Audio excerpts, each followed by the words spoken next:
Today, 25th January, in Scotland, Burns Night is celebrated. What is Burns Night, you might ask? Burns Night is a celebration of the life and the works of the famous Scottish poet Robert Burns. The first Burns Night was held in 1801, just 5 years after Robert Burns died. 9 of his friends gathered in Burns' cottage to read some of his poetry and to talk about him and remember him. They had such a good time that they decided to do it again the following year. Burns Night is celebrated in many different ways, but almost always the night will involve eating some haggis, reading or singing some of Robert Burns' poetry, laughing, dancing, and having fun with family and friends. One day, when Robert Burns was alive, he had a dinner with the Earl of Selkirk. Before they began to eat, Robert Burns said, "Some hay meat and canna eat, and some won't eat that want it. But we hay meat and we can eat, and say that the Lord be thanked."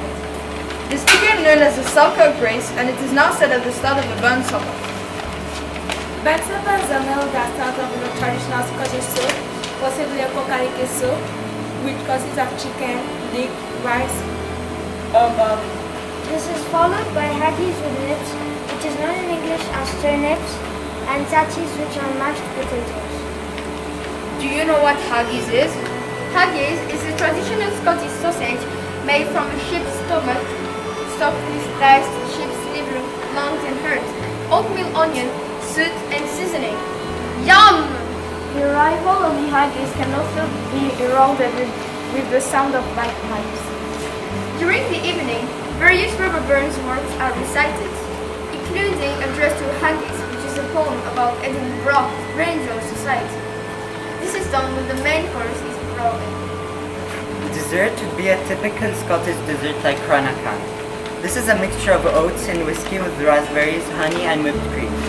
After the meal, a speaker will lead a toast to the immortal memory of Robert Burns, give a speech and choose their favorite Burns song or poem to perform.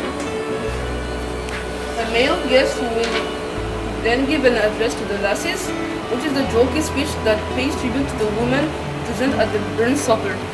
The female guest will respond with a similarly humorous speech, the reply to the lad.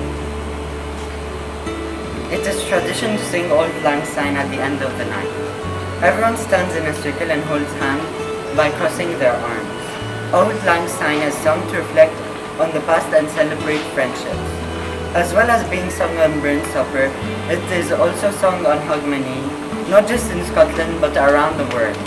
Although we think of Auld Lang Syne as a Robert Burns song, we describe the song as he took it down from an old man. We are told that he added words and new verses from the old man. Now that you know, from Scotland to Ghana and the rest of the world, we wish you a Happy birthday!